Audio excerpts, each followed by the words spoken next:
will happen over the course of the next 66 laps.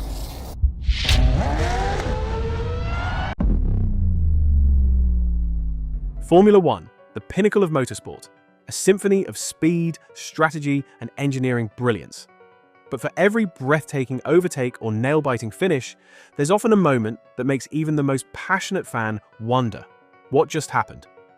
It's no secret the F1 rulebook is a bit of a tangled mess, a huge stack of regulations that could rival the size of a Monaco phone directory.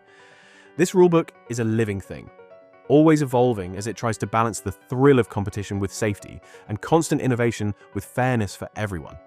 For years, these regulations have stood as a barrier to complete understanding, transforming mere racing into a complex legal and engineering challenge. Today, we will pull back the curtain and demystify those bewildering F1 rules you still don't quite grasp. We'll break down these intricate regulations, exploring their purpose, impact, and fascinating nuances. We'll cover everything from the foundational rules that govern every race to the significant tweaks arriving for the 2025 season, proving that in F1, the only constant is change. Our journey into F1's regulatory depths begins with a rule that frequently sparks debate and drives drivers to distraction: track limits. On the surface, it appears deceptively simple: keep the car on the track. Yet, this seemingly straightforward directive transforms into a contentious battleground. The challenge for the FIA and teams alike is to precisely define the track. Conventionally, it's marked by white lines at the circuit's edge. The fundamental principle is that for a lap time to be valid, or for a maneuver to be legal during the race, all four wheels of the car must remain within these white lines. If all four wheels venture beyond this boundary, even momentarily, in a designated track limit zone, a breach occurs. This isn't merely about neatness, it's about competitive integrity. Drivers are constantly pushing the absolute maximum, and any deviation can confer a lasting advantage, carrying more speed through a corner, gaining an unfair position, or preventing an overtake. The enforcement of this rule has become increasingly stringent with advanced camera technology, capturing every millimeter. The complexities arise when considering curbs. Sometimes they're part of the track, sometimes not, varying by circuit and corner profile. The consequences for breaking track limits usually start small and then get more serious. Drivers might receive an initial warning, or sometimes a black and white flag, which is like a yellow card in soccer, a formal warning for unsportsmanlike behavior or repeated infractions. If violations continue, the penalties escalate to time penalties, typically 5 or 10 seconds, which can absolutely ruin a race. In qualifying, a track limits breach almost always means a deleted lap time, a brutal blow to your grid position. So, what seems like a simple rule is actually a constant, high-stakes game where every inch counts. And that white line is the ultimate judge of what's legal. Next, we unravel DRS, or the drag reduction system, introduced in 2011 to boost overtaking. Before DRS, dirty air made close following and passing incredibly difficult, so this magic button was designed to combat that. The system works by opening a rear wing flap to significantly reduce drag, giving a crucial straight-line speed advantage. However, its use is precise. A driver must be within 1 second of the car ahead at a specific detection point to activate it in the designated DRS zone. This creates a dynamic cat-and-mouse game, as a trailing car can attack, but a leading car can defend if also within a second of the car in front. Though DRS is typically disabled in wet conditions for safety, DRS truly transformed F1 overtaking, adding tactical depth and excitement to every long straight. After qualifying, Formula One cars enter a strict lockdown called Parc Fermé, French for closed park. Its goal is simple: ensure fair play by preventing teams from making major changes between qualifying and the race. From the moment a car hits the track for its first qualifying lap, key settings like suspension and aero are frozen, ensuring the Sunday race car is identical to Saturday's qualifier. Only minor adjustments like tyre changes, fluid top-ups, and front wing tweaks are allowed. Break this rule and the penalty is severe, usually a pit lane start costing you your grid position. So, those covered cars in the garage aren't just for show, they're under the FIA's watchful eye, guaranteeing a level playing field. Beyond the racing lines and technical regulations, Formula One drivers operate under a disciplinary system designed to promote safe and fair conduct: the Super License Penalty Point System. Every F1 driver holds a super license, essentially their ultimate driving permit for the sport. Unlike a standard driving license, however, This one comes with the direct threat of a race ban if points accumulate too rapidly. Drivers incur penalty points for a range of infractions, reflecting varying degrees of severity. These can include causing avoidable collisions, engaging in dangerous driving, failing to adhere to yellow flag conditions, or repeatedly violating track limits. Each offence carries a specific point value, from minor dings to more substantial hits. The system is designed to track a driver's conduct over time. Points remain active on a driver's super license for 12 months from the date of the incident. This means points can expire, but a consistent pattern of problematic driving can quickly lead to trouble.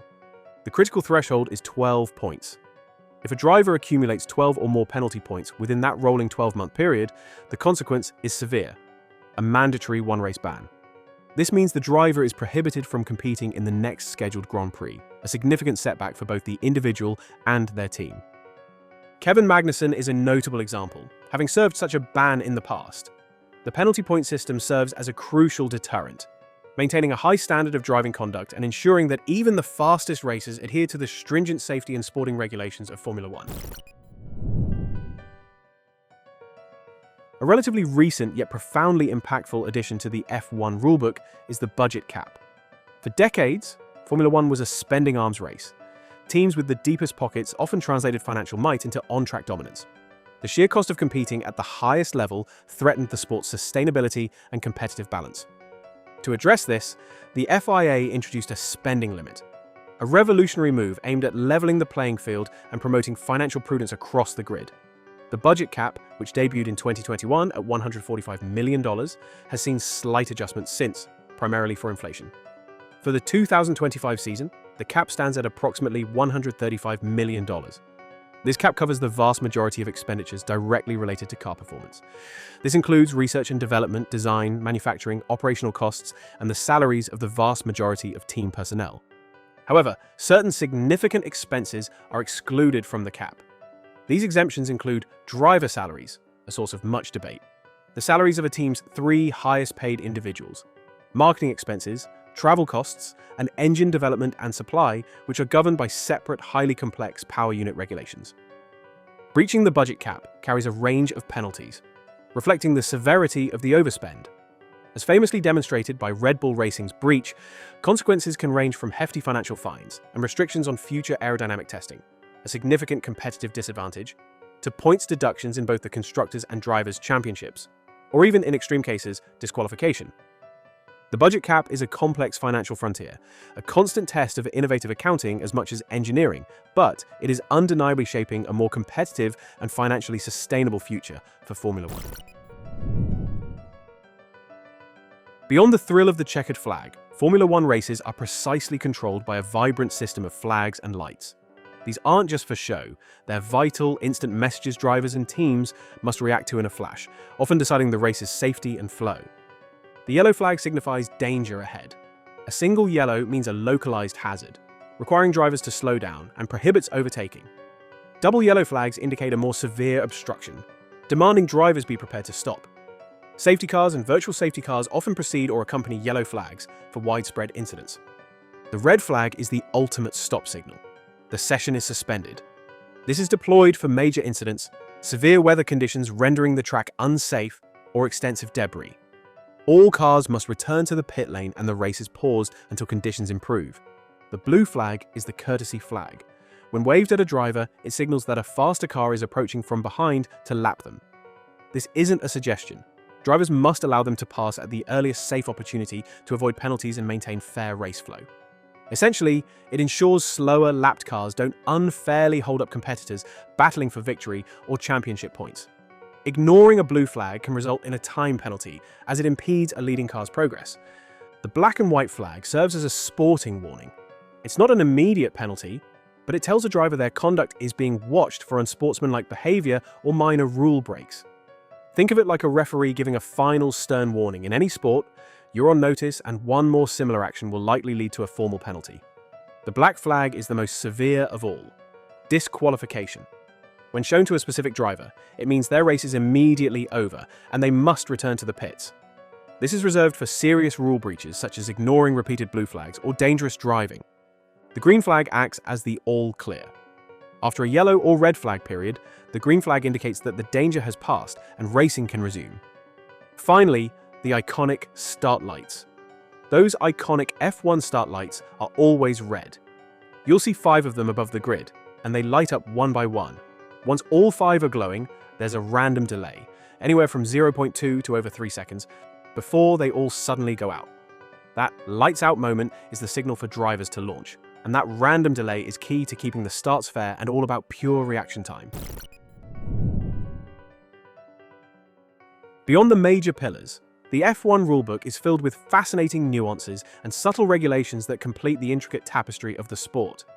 We also cast our gaze on 2025, a season that, while not a full rules overhaul, brings several impactful changes. The 90% rule for classification.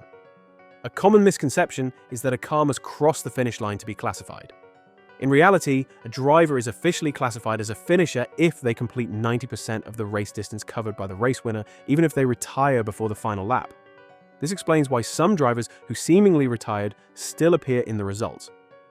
Aerodynamic marvel, the upside-down car. The sheer efficiency of F1 aerodynamics means these cars generate immense downforce. At high speeds, the downforce produced is so great that theoretically, an F1 car could drive upside down on a ceiling without falling. This highlights the incredible engineering at play, where grip is paramount. The purity of skill. No traction control or ABS.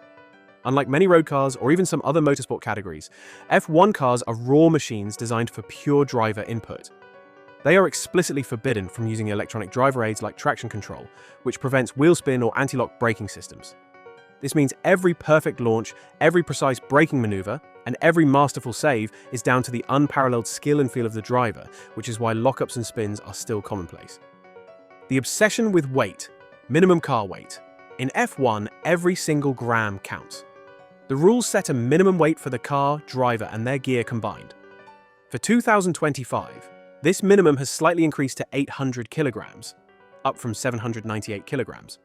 Teams famously add precisely weighed ballast, extra weights, throughout the car. This helps them hit the minimum weight and perfectly balance the car for better handling and performance. The plank, a measure of legality. Underneath every F1 car, you'll find a mandatory wooden block, famously called the plank. It creates those cool sparks, but its main job is actually about the rules. After a race, the FIA carefully measures how much this plank has worn down. If it's worn more than a tiny bit, it tells them the car was running too low, which gives it an unfair speed boost. Get caught with a plank worn down too much, and it's instant disqualification. End of the fastest lap point. A significant strategic element departs in 2025. The bonus point awarded for setting the fastest lap of the race, provided the driver finished in the top 10, will be abolished. This removes the incentive for teams to make late race pit stops purely to chase that extra single point, simplifying the strategic picture in the final laps. Mandatory driver, cooling systems. Recognizing the extreme physiological demands, especially in scorching climates, new regulations for 2025 will mandate the use of driver cooling systems if ambient temperatures exceed 30.5 degrees Celsius. Teams will be required to fit these systems with a corresponding weight allowance, prioritizing driver safety and well-being. Relaxed gearbox regulations. A long-standing source of grid penalties is finally being addressed. For 2025, the restrictions on the number of gearbox components a team can use within a season are being removed. This means teams will no longer incur grid penalties for changing gearbox elements, providing more flexibility and reducing a common cause of frustrating grid drops. From track limits to the budget cap and the latest 2025 adjustments, you now see how the F1 rulebook constantly evolves. Understanding these regulations truly transforms your viewing experience, revealing the incredible engineering, strategic genius, and pure driving talent. This dynamic framework isn't just about rules, it's what fosters innovation and delivers the thrilling spectacle of Formula One. If you found this explanation helpful, give us a like, share your biggest F1 rule head scratches in the comments below, and subscribe for more insights.